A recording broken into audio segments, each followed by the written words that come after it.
Today is Saturday, August the 12th,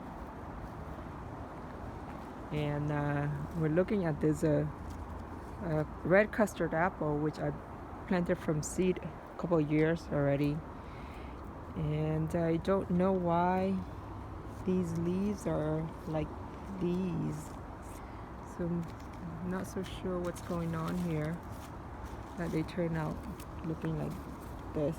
So I've been going around removing the leaves that are looking like this.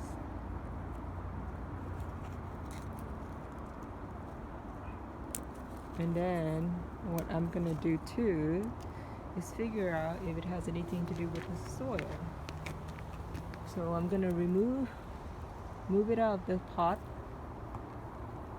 and then I'm gonna put it into this pot here, which has more holes at the bottom, and let's see if that'll make any difference. Here's some more.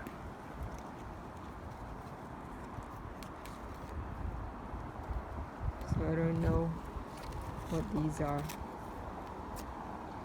It's just looking really bad. I'm just gonna remove it.